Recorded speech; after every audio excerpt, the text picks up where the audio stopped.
Magandang araw sa inyong lahat. Bago magsimula ang lahat, ipakikilala ko po muna ang aking sarili. Ako po ay si Macho, ang kiyangko, ang pinaka-cute sa BHM 11.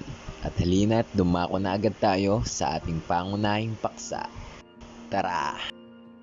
Bilang isang Lasalliano, ang aking gagamitin na bagay upang katawanin ang aking pagiging isang Lasalliano ay ang krus, sa kadahilanang ang mga Lasalliano ay palakaibigan at mga relihiyoso.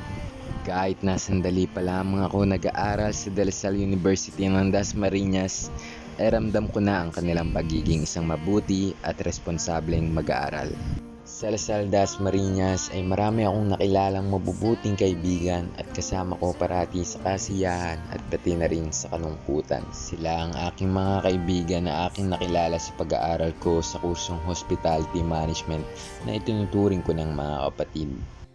Sila ang tunay na kaibigan na sasamahan ka umangat at hihilahin ka pataas.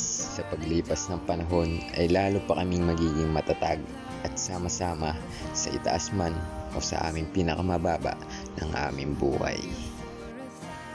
Kung ang mga kamag-anak ay konektado sa pamamagitan ng dugo, ang isang matatag na koneksyon ay lumilikha ng isa pang uri ng dugo at ito ay ang pagkakaibigan.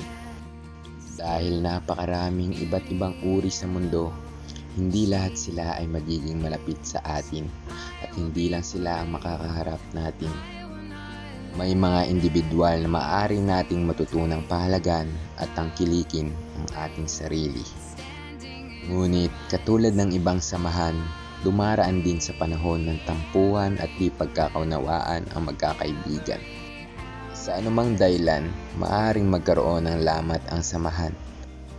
Gayunpaman, kung laging bukas ang puso at isip upang umunawa, siguradong maayos din ito at may babalik sa dati ang samahan na walang tigil ang ngiti dahil sa kasiyahan na ating nararamdaman. Masaya ang samahang kaibigan. Indikasyon ito ng mundo na kahit maraming pagkakaiba ang bawat isa, posible ang mga matitibay na ugnayan.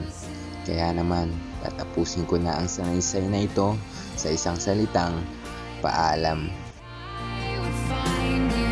Time has brought your heart to me.